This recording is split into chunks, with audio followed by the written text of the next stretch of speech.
Season 3 of The Pass is here. I know it's long overdue. We have a new intro. We still got the same content. Well, actually, it's a little bit of new content because there's new things going on in 2019. So buckle up. We got a lot of things to talk about on The Pass.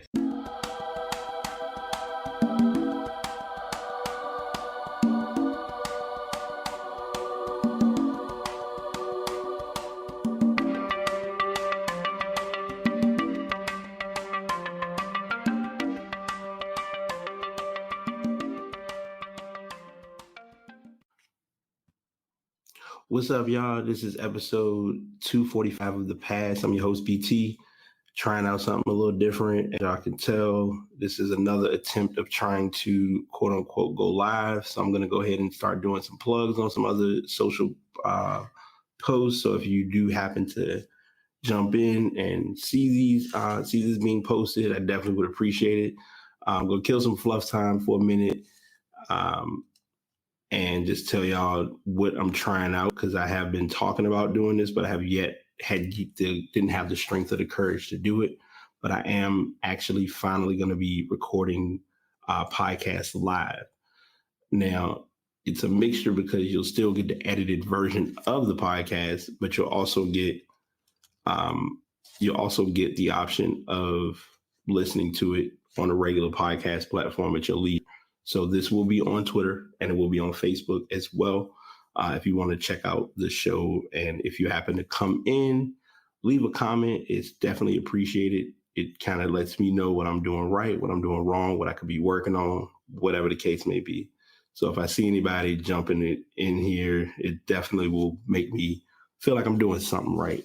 So we have a lot of information to divulge, digest, break down, and I'm going to be adjusting because camera's here, computer's here, mic's here. So it's going to be a little different. But if you are having difficulty hearing, or if you happen to come in, it looks like I do have someone viewing. So welcome, whomever is here. And we're just going to go ahead and chop it on up.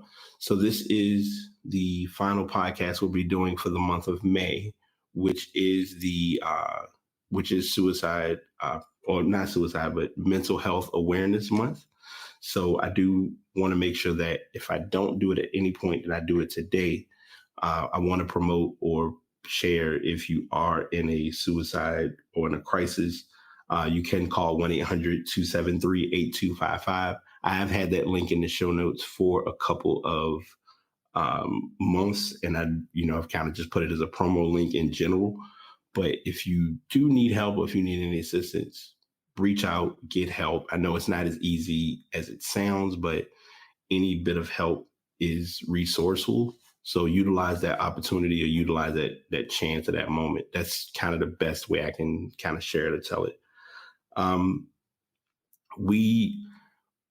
we last left off, we were doing a wrap up of the playoffs, as far as I was assuming we would have our championship matchup between what I was assuming to be Golden State and Milwaukee, but it looks as though Milwaukee can't finish this series. So we're going to kind of do a backtrack and not just jump right into what is happening. Let's go back to what happened. I've already talked about Golden State getting beat by Houston, Portland beating Denver. Steph Curry has proved that if Durant does come back, even if he has a good finals performance, Steph Curry should get MVP. That's my opinion. When I say MVP, I mean finals MVP. I know we're projecting and we're pushing down the road, but it's kind of been clear that Steph can kind of carry this team. He's been averaging over 30 points in these last 4 games. I think he scored 145 in 4 games, which is he's set the all-time record. Like, I think he exceeded Shaq's record as far as sweeping the team in that amount of games, in 4 games. Portland has to learn how to close games. I've had this conversation with people off air, and I'm having this conversation here now to let others know. Portland has a good backcourt, and someone said this to me a few days ago, and I'm going to go ahead and affirm it now. if Portland is going to have a chance of really making a scene in the playoffs, they're going to have to get it from both McCollum and Lillard for the entire game. It can be, okay, McCollum's going to get his, cool. Lillard's going to get his, great. They need to get it together. And if it doesn't happen together, they're going to run into bigger problems as their careers continue as far as getting a championship. I know Lillard has said personally he's not pressed for winning a championship, which is fine. But however, I mean, that's kind of what you're playing for. Playing to get the money. The money is the money. I get that. But you have to be willing to put the effort in towards winning. And that's kind of been what Golden State's formula has become. I don't, between Toronto and Milwaukee on the Eastern Conference final side, I mean, pick your poison. Either team that they play, I don't think Golden State is really going to have a big fit or a big problem with either of those teams. But I do feel like Milwaukee would be the more challenging of the two teams. It's tough to say because on both teams you have one star player. In Toronto's case, it's Kawhi Leonard. In Milwaukee's case, it's Giannis. The problem becomes if the ball is taken out of either of those players' hands, is Eric Bledsoe going to step up? Is Matthew Brogdon going to step up? Is Marc Gasol going to step up for Toronto? Is Siakam going to step up? Van Vliet just had an appearance where he decided he wanted to play basketball. Like certain guys look good at one point, but they don't show up consistently, and that can be like a make or break of their of either team's run. With Golden State, if Draymond Green has an off game, you got Steph and Clay. If Clay has an off game, you got Steph and Draymond. If Durant comes back during any point of the series, you have three scorers who can at least give you 15 to 20 points minimum. And that's very key to look at with this lineup, because between those four players alone, you can get a solid you can get a solid 60 points from them alone as far as getting about 15 points a night. Unless some off or odd night happens, you're going to get those points out of those players. So that's what we're seeing. That's what we're expecting. And that's kind of where we are with the playoffs right now. So when I record next week, we're going to try and do another live again, because I think, like I said, a live, I'm still trying out. If you leave comments, I will be checking them. So if you are watching or are listening, definitely appreciate it. But that being said, when we get back to doing our show next week, we should have our finals teams set. Whether that's going to factor in if we are a game one or game two, not really sure yet. So we'll see when we get there. The all NBA teams have been announced. I don't believe, now I need to double check because I don't recall seeing the all rookie team, but they do have the actual all NBA team and all defensive team. And I'll look to see, because I want to make sure that has been said. If it is, and I'll go ahead and share that as well, because I believe, we do have that. So I'm behind on life. So we'll go ahead and get the rookie team. Well, we'll kind of do it in order, because traditionally you do all NBA first. So we'll go ahead and talk about it. Thank you for the comment, Miss Grace. I appreciate that. Let's see. So right now, first things first, we'll get into all NBA team. The all NBA team is led by Giannis Antetokounmpo and James Harden. Those are your first two guys that are on the first within the first team. So your first team is Giannis, Steph, Paul George, James Harden, and Nikola Jokic. No problems here so far. I'm all on board. I definitely don't see that as an issue. Your second team is where it gets more breakdown is more interesting. You have Kevin Durant, Joel Embiid, Kyrie Irving, Kawhi Leonard, and Damian Lillard. Still no problem for me with that team either. Your third lineup, your third team is where the discussions really begin. You have Rudy Gobert, Blake Griffin, LeBron James, Kemba Walker, Russell Westbrook. Two snubs that were a question or were concerned were Klay Thompson, and I personally looked at it as Karl Anthony Towns. It's hard, let alone challenging, to get a perfect call on your actual All-NBA team. And I say that, I make that statement solely because there are different accolades that merits whether a team or whether a player is deserving of getting into that team or not. Now, I'm going to say something and I might get flack for it, but I'll say it because I can. You're kind of in a no-win situation of certain players making this list. The first one, obviously, to go ahead and get it out of the way, LeBron making a list isn't a problem. And I say it's not a problem because he wasn't first team. He didn't have a bad season, but he didn't have a great season either. So it worked to his advantage, and it wasn't as big of an issue as it seemed. So with that being the case, it turned out where the better team played a better game. And I'm saying a better team. This is an individual based award.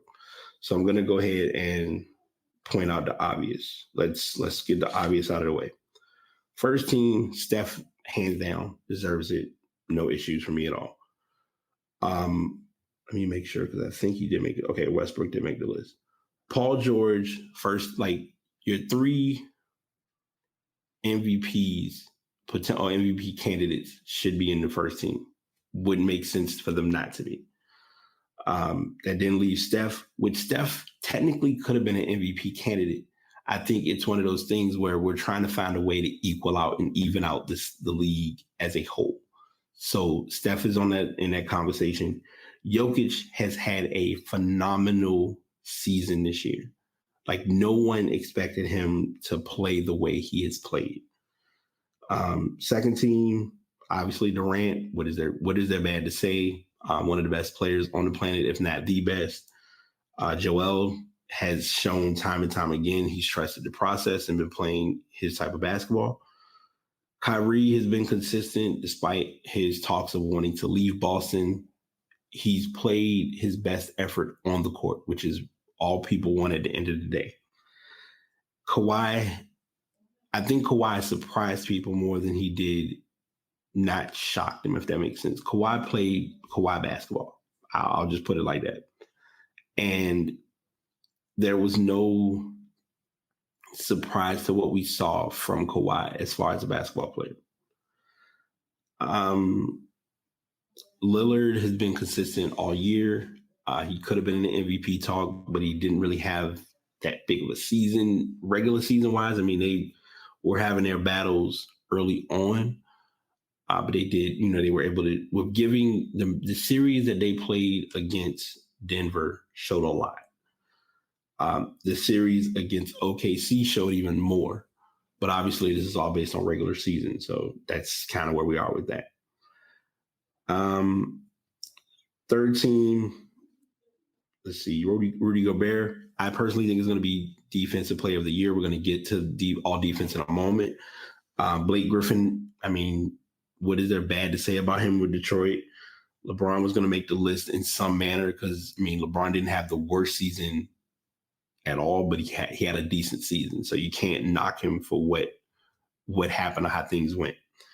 Kemba, by being with Charlotte being the host team for the All-Star game and also him just having a breakout year, as well as with him winning this award, it helps him with possibly getting a Supermax contract, which is important for his offseason looks into free agency. It's a matter of if a team can afford him. It's going to be all about the max space, and that's all another breakdown. Westbrook, we saw Westbrook only made sense definitely because of the triple double run that he continued, and that was given off from the beginning. Turning to the rookie groupings, it was clear that it was going to be a 2-man race with 2 guys already being given to be on the first team, and that was Luka Doncic and Trae Young. Trae Young surprised me. I'm going to be honest, because I thought when he got into the league, I thought he was going to shoot every chance he had. And luckily, he learned how to play into the game of basketball, which meant he was able to be a floor general. He was able to utilize his teammates. He got a lot of inspiration and a lot of help from Vince Carter, which is, what help can't you get from a player who's been in the league for over 16 years? If not longer. I'm saying 16, but I mean, when he came in at 21, 22, and I mean, he's been in the league and played for multiple teams, had a couple chances of making championship runs, but he's done his job. So our all rookie first team, DeAndre Ayton, number 1 pick. What is there? I mean, obviously Phoenix wasn't a good team. Let's just call a spade. But it still worked out to their advantage, where he still played he played his role with Phoenix. Also, just a reminder, if you are here in the chat, or if you are looking to, if you do see having to come in, say hi. It would definitely be appreciated. Marvin Bagley Sacramento, they didn't have the best year, but Marvin Bagley was pretty healthy most of the year, which is very, very helpful. Obviously, Luka Doncic, which I personally feel is going to be rookie of the year, still an early call. Jaren Jackson. No one expected Jaren Jackson to develop the way he did in picking up basketball his rookie year, but he did it. So no need complaining. And Trae Young. So that rounds out the rookie. That rounds out the first team. Second team, you have Shai Gilgeous-Alexander, Colin Sexton, Landry Shamet with the Clippers, Mitchell Robinson with New York, and Kevin Huerter with Atlanta.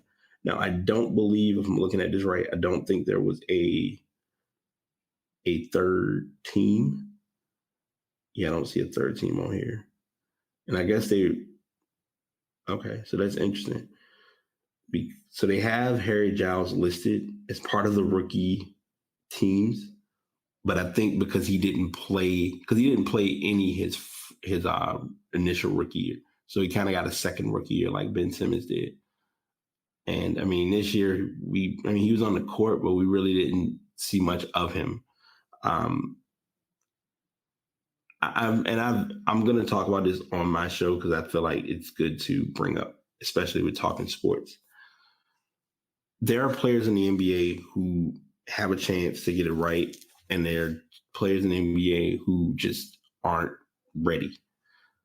Harry Giles, I don't think, was really ever ready for basketball. He was NBA potential, but he wasn't NBA ready. And I know that's technically aren't those the same thing? And I'm like, technically, they're not. And the reason why is because he kind of already had his sights set on the pros when he was in high school. So regardless of what school he went to, he really didn't do a lot at Duke.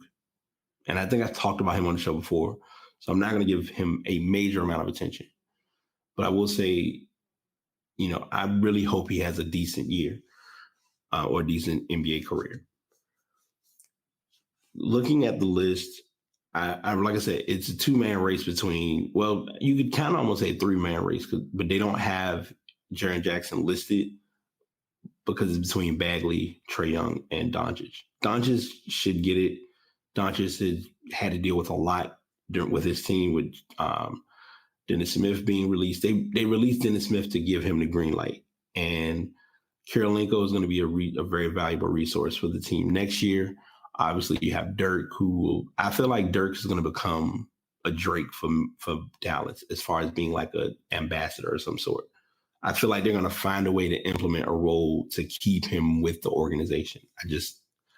I feel it. Now I might be wrong, but that's my personal take on it. He might just carry back to Germany and build his legacy in that regard. There's no telling. Moving to our defensive or all defensive team, this is where you kind of can really get into your conversation piece, because there are a couple guys who are on the list. First of all, why is James Harden on the all defensive team as even receiving a vote? But that's another story. Our top, we'll go over the main, our main five. The all defensive first team is Giannis, Eric Bledsoe, which surprised me, not gonna lie. Paul George, Rudy Gobert, and Marcus Smart. Giannis proved with this award that he should get an MVP. He made all defensive team and all NBA first team. Like, Harden is not, I mean, he made off NBA team, first team, but you're not going to see the defensive side. And it's interesting because even with Giannis being as good of a player as he is, you rarely, if at all, hear the term two-way player for Giannis Antetokounmpo. Paul George has always been the two-way player voice. Like, anytime you think of two-way players, he's the first one that comes to mind. Marcus Smart has been that, as I always say, the gritty defender. So we're not surprised by him being on the list either. Gobert should get Defensive Player of the Year. I think I might have said that before. I probably said it on this show just now. I'll go back and listen, but he should get all defensive player or NBA Defensive Player of the Year. Rounding out the second team, you have Jrue Holiday.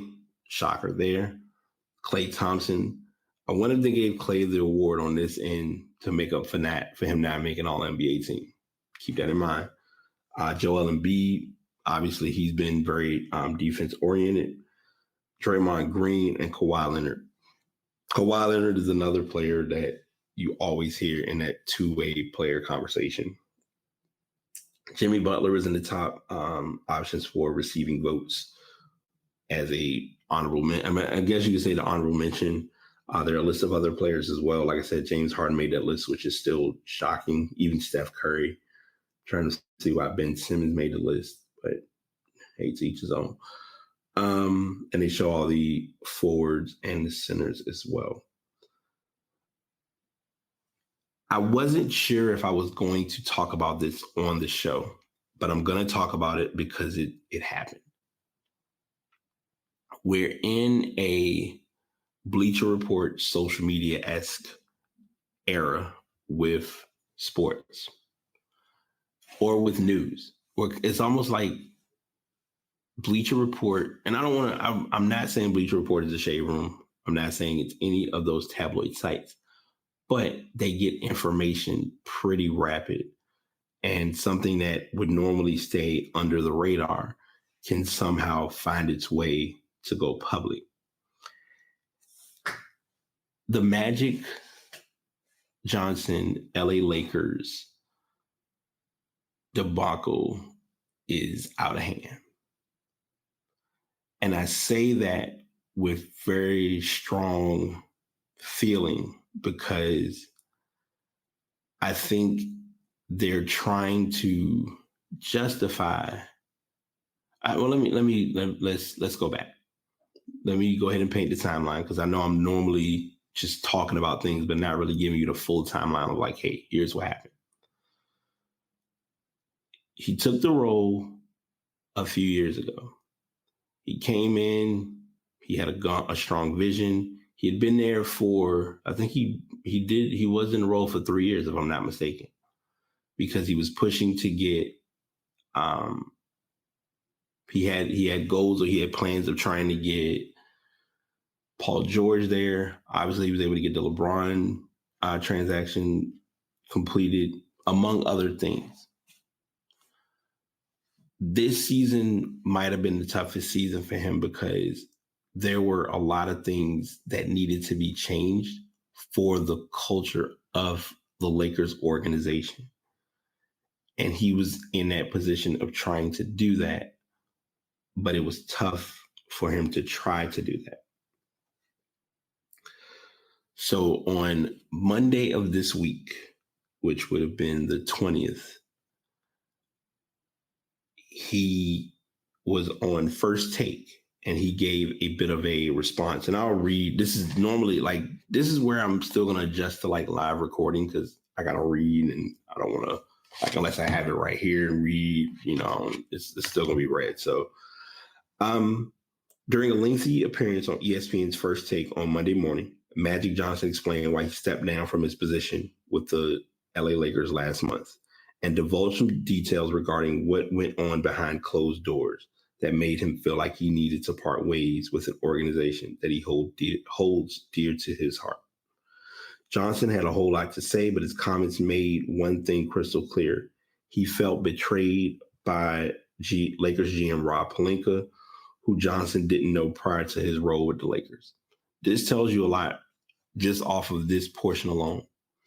Pelinka and Magic were not seeing eye to eye in any manner. I didn't know Rob Pelinka. First year in, it was tremendous. And then I start hearing, Magic, you're not working hard enough. Magic's not in the office. People around the Lakers office were telling me Rob was saying things. Rob Pelinka and I didn't like those things being said behind my back, that I wasn't in the office enough. So I started getting calls from my friends outside of basketball saying those things now were said to them outside of basketball now, just not in the Lakers office anymore. Now it's in the media and so on. If you're going to talk betrayal, it's only with Rob. Pelinka responded to Johnson's comments at the introductory press release for new Lakers coach Frank Vogel and called the remarks of his former colleagues saddening and disheartening. 2 years of getting to work side by side with Irving are some of the greatest memories I have in sports and work. He's an unbelievable person to work with. He fills the room with joy and vision. And truly, it's saddening and disheartening to think he believes things are a misperception. Despite the way things ended between the two of them, Pelinka said that he remains in contact with Johnson. And I'm not going to read this A to Z, but you kind of get the main gist of it. And they talk about the actual interview on First Take told a lot in interpreting Magic Johnson's point of view with what happened. And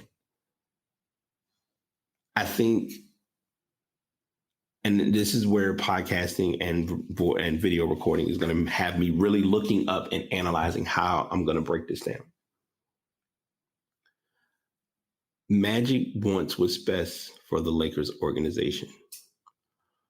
I feel as though Rob Pelinka has that same agenda, but I also feel as though Rob Pelinka was in a tough spot because he's a former owner as well as he worked with Kobe. So the affiliation with the team is it's going to be biased by default, but it's also going to be a little lopsided. And this is what I mean in saying that. Pelinka, in the role of GM, it's a different role. And I didn't read it in this article, but I'm gonna take a blind stab because I want to skim through it and make sure, because I feel like, yeah, okay. Another piece to this puzzle that has to be looked at is Jeanie Buss. Jeanie Buss was put in a very transparent position of handling a role that she wasn't ready for. Let's just call a spade a spade. I honestly don't know what to expect with the Lakers organization in the future. What worries me the most with them right now is that even though it's not being said clearly, I don't know if LeBron's going to stay there for his like he's going to retire as a Laker. I don't see it. Or let me rephrase that. I don't think he's going to finish his basketball career as a Laker, because there's a difference. Players will go to a team to play one day or sign a one-day contract to retire as whatever team. And I'm going to talk about this on my show because someone asked about this, so they said they didn't understand why players do this. And it kind of makes sense as to why. When players are looking at their legacy or their career, they look at what team did I have the most success with, or what team was I well known for playing with. Prime example, even if Golden State, if Durant decides to walk and go to New York, I feel as though he would retire as a Warrior. I don't know why. Because what's strange to me is I would assume him to retire as a Thunder, which is still strange, but whatever. Certain players retiring under certain umbrellas or certain windows makes sense for their reputation, their character, their brand, whatever. And with this case, it's no exception of LeBron trying to get the Lakers that championship and saying, I'm retiring from basketball and I played for the Lakers, but he would probably do a contract with Cleveland and retire.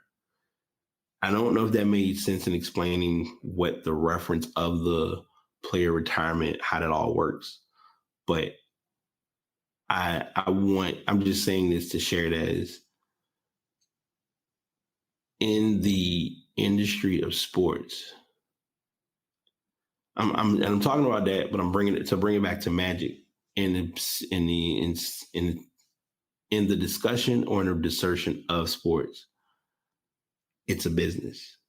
It's always has and always will be a business that will never change, that will never be modified. You can't redefine that. You can't do anything with it but accept it. So I say all of that to say it as we should not be surprised by what we see with this all coming to full circle. Because we're in the social media era and because people want answers, it got a little bit more attention than others expected, which happens. I mean, that's the way it goes sometimes. I feel like, and I found an article, but I didn't really read it too much. The talk or the idea is that Magic should kind of distance himself from La La Land for a little while. Not going to happen. If it does happen. I mean, it would be a good dream of seeing it happen, but I don't see it happening, at least personally. It's going to be a matter of how the Lakers would be able to pull that one off. We're going to go from professional hardwood to college hardwood, and I'm going to bring a little bit of a small story in to bring this story to surface. Because as many of you, if you have not listened to my podcast before, or if you don't know this with me already, how I record is I give you plenty of information and I go ahead, I'll bring up information and then I'll kind of put it all together, like bring you a story. Hey, this happened. Here's how this happened. And here's where we are. Over 20 years ago, Michigan basketball created what many have known to be the Fab Five. Ray Jackson, Jimmy King, Chris Webber, Jalen Rose, and the topic of this section, Juwan Howard. At the time when that was all done, no one expected the Fab Five to be as big of a deal as it was. You had Chris Webber, who was the number one recruit at that time. If there was a such thing of ball is life at that time, I think Chris Webber's highlights would have been insane, especially for his height and his ability to play basketball. In all fairness, I personally think he could have came straight out of high school, but he also needed to develop. And I think Michigan was able to help him develop mentally because it benefited him for the NBA. It's another story. He and Jalen Rose were like brothers. Jimmy King and Ray Jackson as well. They like this whole group, all five of them, it was a brotherhood. ESPN did a 30 for 30, which I think I've watched a lot of 30 for 30 shows. And I still believe out of all of them, the best one, I want to get stuff out of the background. Out of all of them, I think the Fab Five might have been one of my favorite. In the center of the image of one of the images that they show, you see Juwan Howard sitting on the rim with the other guys around him. Fast forwarding to now, as we all know, we don't really hear from Ray Jackson or Jimmy King that often. Chris Webber is still doing analyst work with TNT. Jalen Rose has been on ESPN for years. I want to say he has his own podcast, him and Jacoby. And Juwan Howard has been kind of in the coaching carousel as far as like an assistant coach or just doing small things with different teams. Well, we're here now to announce that he has been hired as the head coach for Michigan University. They were able to sign him at a 5-year deal for $2 million a year. Now, I wanted to read this now because I'm glad this brings up something that I wanted to get into. Now, granted, before I go into this, this is his first time as an official head coach. So I'm not expecting him to get a whole lot of money. But I was curious to see how they were going to compensate him based on his role as a coach, especially with Michigan, especially with knowing how much money is involved in sports, boosters and all that jazz. Like all of that comes into play and is thought about in reference to this story. He's very excited about the opportunity. As a Michigan man, he knows the place that the program has in college basketball and will embrace the chance to build onto the history and lead them to championships, both at the Big Ten and national level. He was previously an assistant coach with the Miami Heat. He was the front runner of the job after Ed Cooley withdrew from wanting to coach, and he got a multi-year deal to stay with Providence. We have found someone with integrity, great character, and a coach who has unbelievable knowledge of the game of basketball. Juwan has proven himself to be a tremendous leader, a wonderful communicator, and a developer of talent. We couldn't have asked for a better role model for the young men in our program. We're excited to welcome back a member of the family to Ann Arbor. I'm bringing this story up, and I'm going to talk about this as simple as I can because I have a whole lot of stuff that I want to get into, and I don't want to leave anything behind. You probably saw it. So this is my sanity. If you ever see I'm not showing hands, this is why, because I'm fidgety. But anyway, Jalen Rose did say on Get Up that this transaction or this occurrence of Howard joining Michigan's coaching staff is the opportunity and the pipeline of getting the Fab Five back together. Because in the amount of years that all that has occurred, it's time for Webber and Rose to let it go. Whatever it was, squash it, drop it, move forward. I feel as though it's good for the team. It's good for the legacy. It's good for a way of generating good times in a good area. What I also realized, and someone posted this in the sports group that I'm in, hopefully someone from the sports group sees this and may give some feedback or comment. It points out something that no one really is noticing. That a lot of the former NBA players that most of us have grown to love that have had pretty decent NBA careers are in the coaching industry. Now, I'm gonna do the immediate NBA Mount Rushmore of coaches right now that just got roles. You have Patrick Ewing, who is, I believe, in his second year. Penny Hardaway, who's going to be starting his second year. Jerry Stackhouse, this will be year number 1 coming up for him. And Juwan Howard, who is year number 1 for him. Between all 4 players, you're looking at 1 championship, which is from Howard. Cool, great, bells and whistles, however you want to pin it. This generates something that no one really wants to accept, but it's time to acknowledge it. Kids coming out of high school are going to do whatever they can to get through the pipeline to get to the NBA. I say this because a lot of guys are going to go to these schools starting off and looking at that opportunity of, where am I going to go? What's my next option?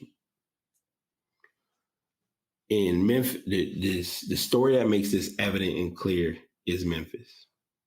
Memphis, out of nowhere, had the number 1 recruiting class.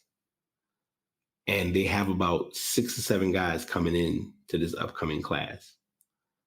It's going to be tough because all of them trying to get minutes is going to be one factor. The other factor is, are they at Memphis to utilize a facility to prepare to go pro, or are they actually going to be working towards bettering their game?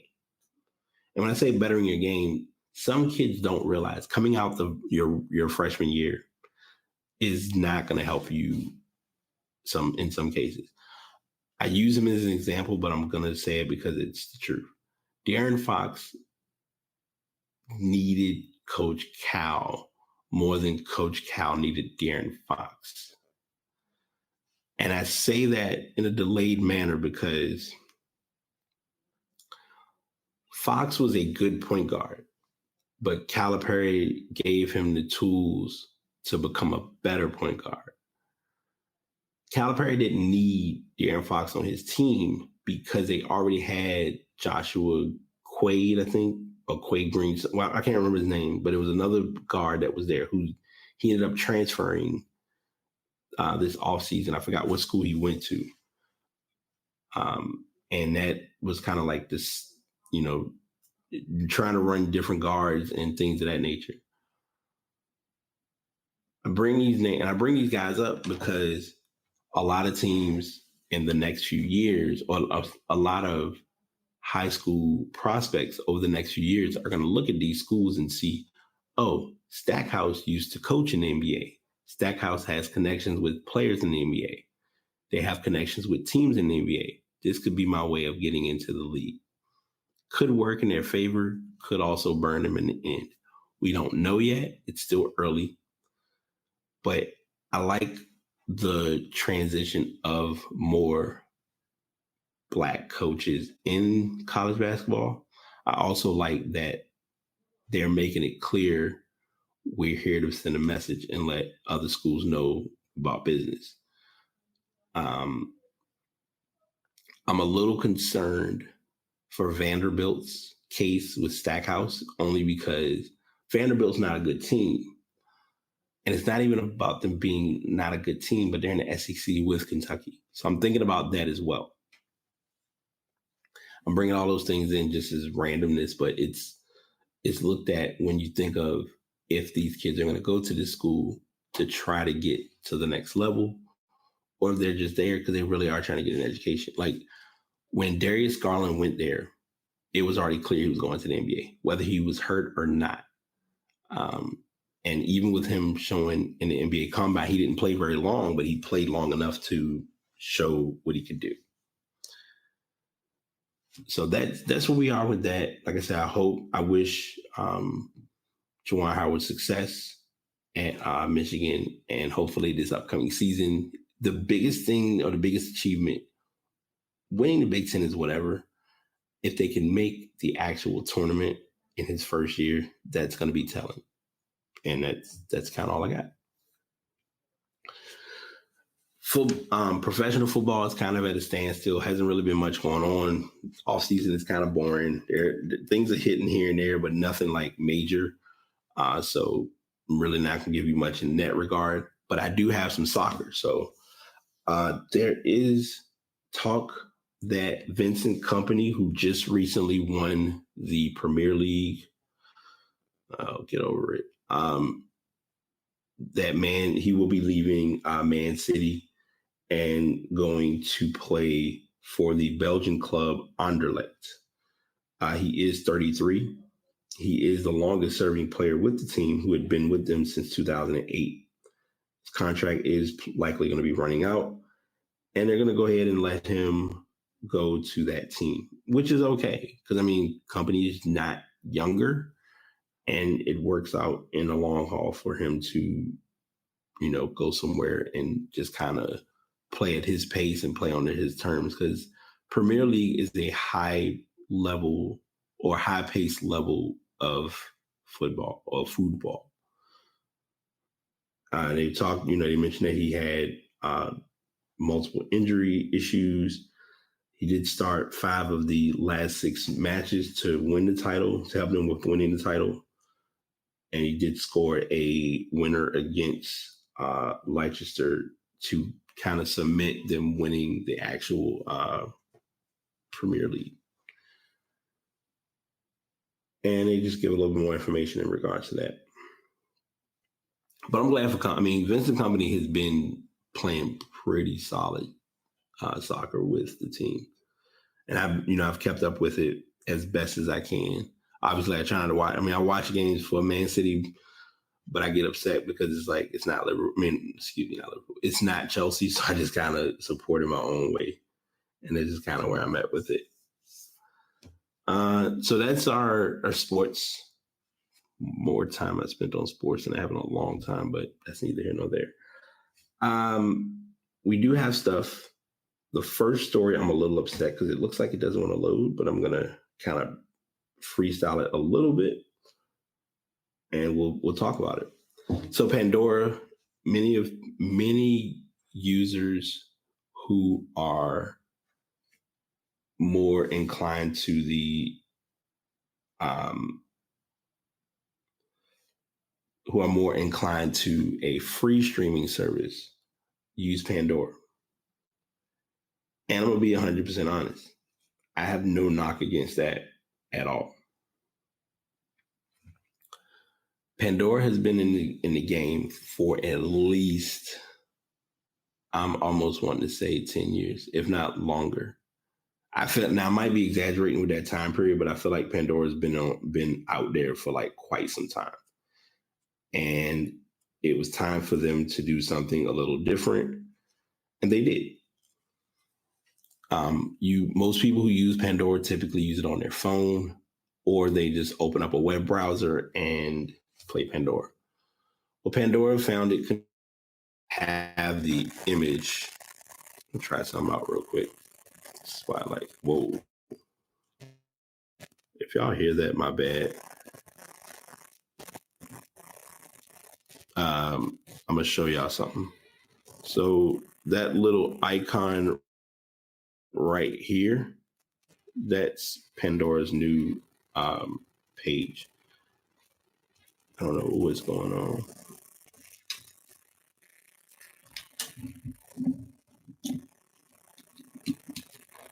Hang on one second, y'all.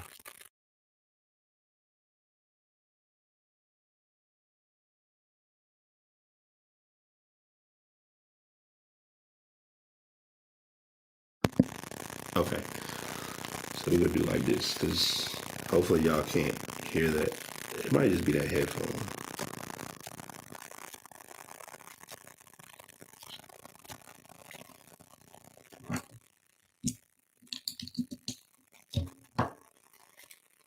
Okay, there it is. All right.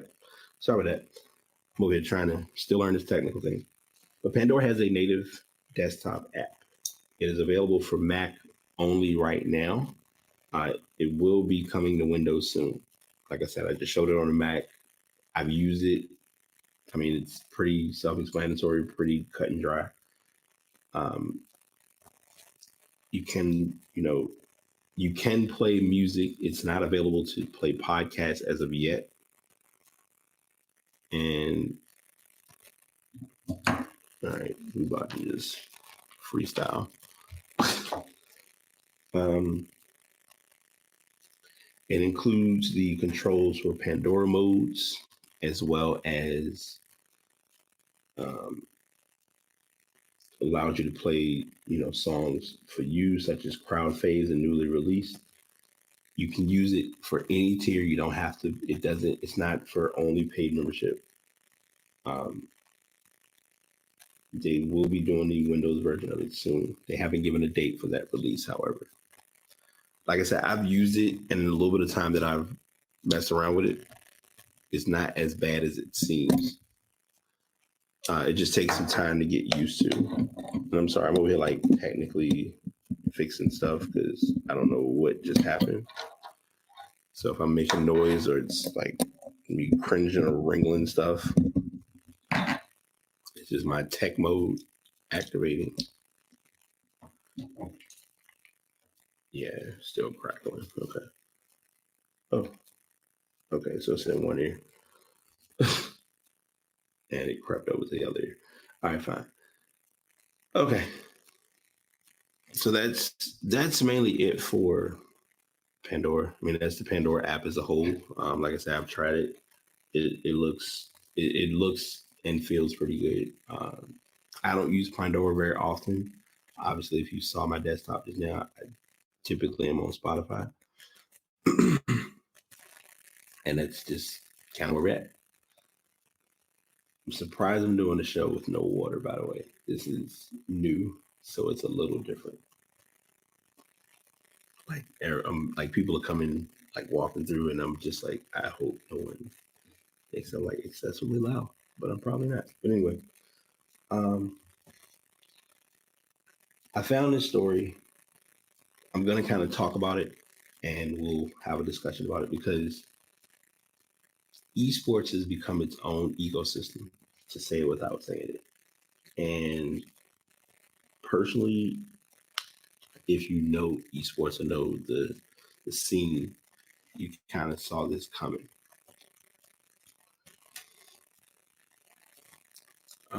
The mainstream narrative of esports has been lovingly crafted by those who benefit from its success. There's big money in esports, they say. You've heard the stories. Teenage gamers flown from overseas to sunny mansions with live-in chefs. The erection of $50 million arenas for Ender's Game-esque sci-fi battles. League of Legends pros pulling down seven-figure salaries.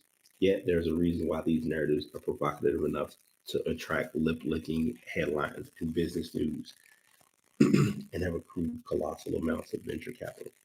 More and more, esports is looking like a bubble ready to pop. I feel like esports is almost running a Ponzi scheme at this point. This is Frank Fields, who's Corsair sponsorship manager. The crowd laughed uncomfortably. The smile dropped from Fields' face as he continued. Everyone I talk to in this industry kind of acknowledges the fact that there is value in esports, but it is not nearly the value that is getting hyped these days. Later, Fields would clarify that this value and future value as of now is optimistic at best and fraudulent at worst. Fields is not the only longtime esports veteran who is worried the industry is a bubble, or more accurately, an industry comprised of several bubbles. 17 other experts on North American esports industry shared similar concerns with Kotaku, some describing it merely as inflated and others as completely unsustainable. Several spoke on the controversial topic because they love esports and want to see it succeed organically in a sustainable way. There is, of course, a genuine love shared by thousands of people for playing games competitively. Right now, many who speak to us for this story said the stuff that makes the esports industry seem like a tantalizing investment rests on unsubstantiated claims or blunt force lies. Okay, think I figured it out. As investors pour hundreds of millions of dollars into the ballooning esports industry, many feel their way forward with statistics that indicate that pay dirt is just around the corner.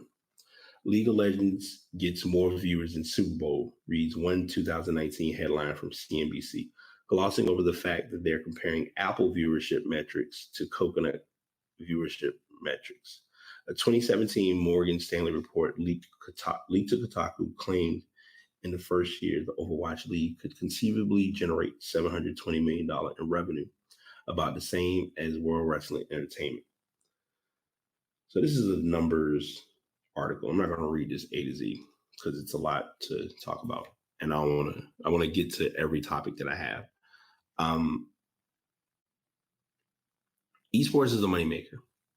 We know that, but I think what people are trying to understand is where and how does this money generate outside of the sponsorship?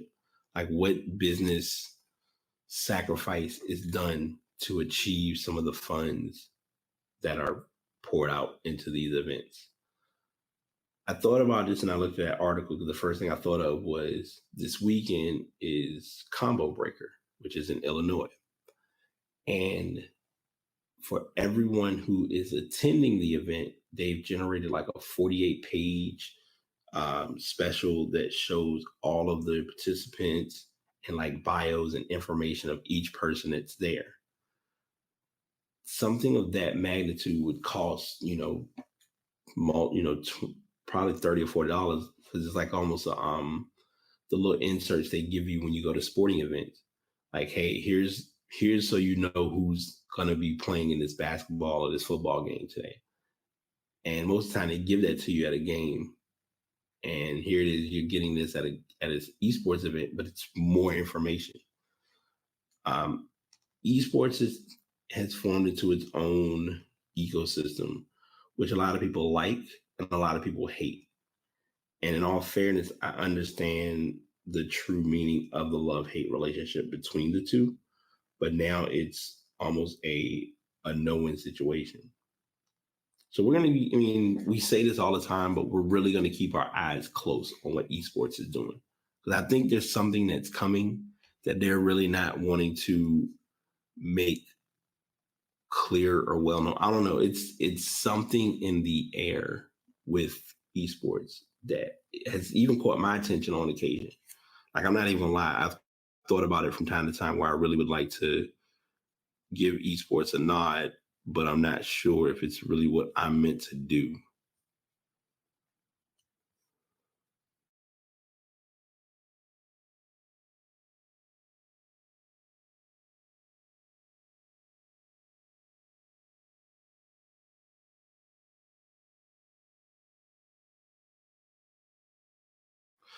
All right, we're going to continue because it looks like I got some stuff I got to do on my end.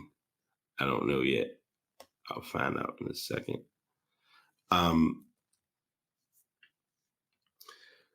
The next Call of Duty that's going to be released has been called Modern Warfare. It is being mimicked based on Call of Duty 4 Modern Warfare. The fourth Modern Warfare is going to be called Modern Warfare.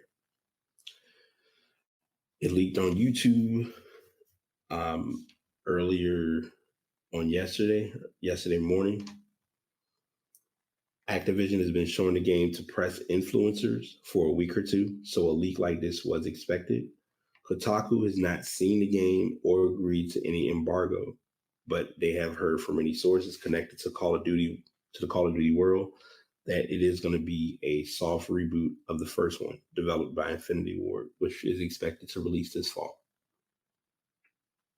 It'll be heavy on troubling, realistic, emotional moments, very much inspired by the controversial No Russian campaign in Modern Warfare 2 that allowed the player to gun down civilians.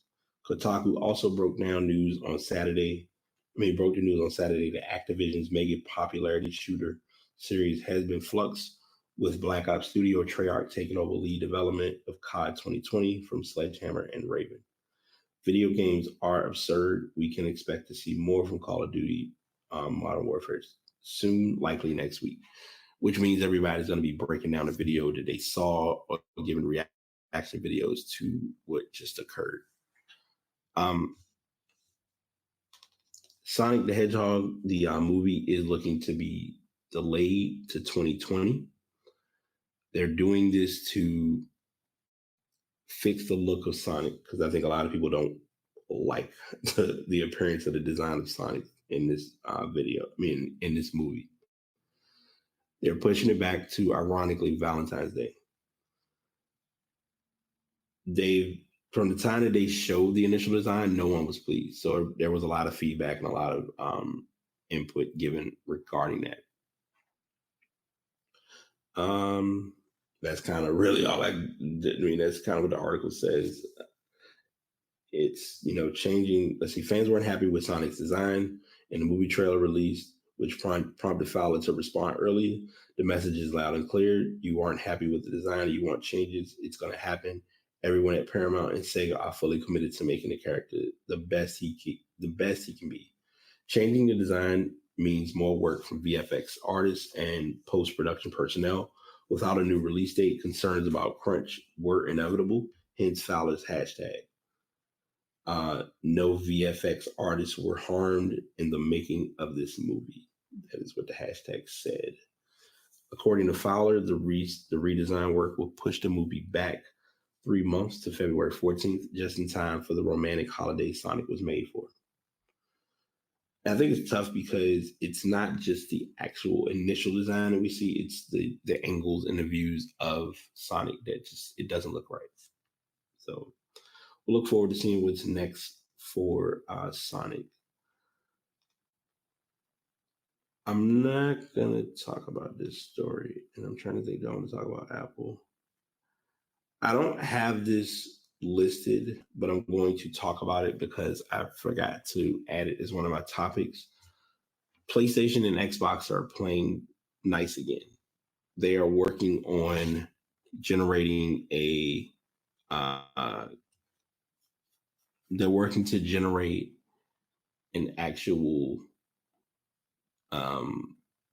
cloud-based service so that you will be able to access games in a more convenient sense from how it was set up. Because I don't want to just read this off the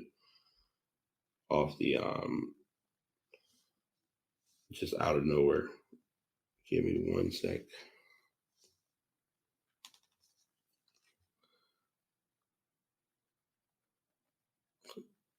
So they're kind of like the consoles. No one wants to acknowledge this. I feel like the console wars are just about over. And I'm not, like I said, this topic is kind of like a paraphrase topic in a sense, but I'm going to just speak how I feel about the whole thing. A lot of times console battles happen and they shouldn't happen. And it sucks that they happen, but, as with anything, you kind of just make it work. And in this case, it kind of was clear where, like, PlayStation was kind of set on, we're going to be difficult, we're going to do it our way. All right, cool. That's what you want to do. That's your choice. Can't knock you for it. Xbox was, hey, we're open arms. We need help. Y'all need help. Let's make this work. Eventually, PlayStation had caved in. The transition initially occurred with the infamous cross-play between various games such as Fortnite, Rocket League. Fortnite and Rocket League were the first two that were kind of like, we're okay with our game being played on more than one system. And that's basically where it is right now. Where does this put the console for its future? Or where does this put console gaming in the future? We're practically to a point, and I don't want to sound like this, but I'm going to say it because it's kind of relevant. We're soon going to be away from physical copies of games.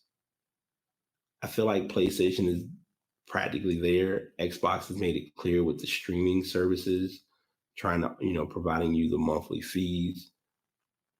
they're wanting you to go hey, buy a console, get our service. You have online gaming. As long as you have internet in your home, you use your device accordingly. And that's kind of what this is all turned into and reaching the point that it has. I don't know what the next steps are for it, but I do like that a change is here. I personally don't buy games as often as I used to. The last game I don't even for 2019, I actually haven't bought a video game yet. That's how gaming has transitioned for me personally. Sometimes I'm okay with that. Other times I'm like, I wish I was playing more games, but I also know you can't just turn on the system and play games if you got an adult. So I just don't. I mean, I get on when I can, and that's just kind of how it's been. And that's mainly the views from that. Before we get into, I don't even know if I want to call this Ass of the Week. It's gonna be weird. This will be Weird Story of the Week. So it's not gonna be Ass of the Week. It's not gonna be Pass of the Week. It's gonna be Weird Story of the Week, because there really wasn't anything that was like a weird standout of a story or circumstance. There was new music, and I haven't had a chance to listen to a lot of albums. I did listen to Cross Me by Ed Sheeran, pretty good song. The London, like it. Clyro has a song called Bags. Didn't expect that I would enjoy it, but I actually did like that new single. Before anyone asks, no, I have not listened to Aladdin soundtrack. It's too long for me. Denzel Curry I haven't gotten to yet. Purple Emoji I did listen to, pretty good single. This was somewhat of a single week for music. A lot of artists did a lot of singles. This talked about, I was listening to this briefing on Joe Budden's podcast. This was kind of that Khaled follow-up week where everybody's trying to figure out what we're going to bring out to lead to a possible project, but no one, no actual albums really hit. Like I said, I'm going to listen to YG at some point, and I'm working better on listening to more content, which has been an adjustment, but that's all another story. Our ass of the week is kind of a twofer. We have Mallory Edens, who is the let's see, because this whole story is weird. This is the owners. Mallory Edens is the daughter of Wes Edens, and we're gonna. This is that quick painting time of back in time story. Toronto has been playing Milwaukee. Games 1 and 2 went Milwaukee's way. Games 3 and 4 went Toronto's way in Toronto. Game 4 was the most talked about game possibly, because during that game, Drake was exceeding his ambassador perks, I guess you could say, by more so being interactive with the game, a little more interactive with the game than normal. And the Milwaukee Bucks weren't a big fan of that. So when you fast forward to game 5, the battling continued in a unique way. And here's what I mean when I say that. Mallory Edens decided to wear a Pusha T t-shirt to the game, which is kind of like the Pusha Drake beef reignited. And that was kind of her way of sticking it back to Drake. Well, game 5, Milwaukee was leading most of the game, but somehow Toronto was able to make a comeback and they ended up winning the game. So Drake decided to change his profile picture to Mallory Edens for the sake of being petty.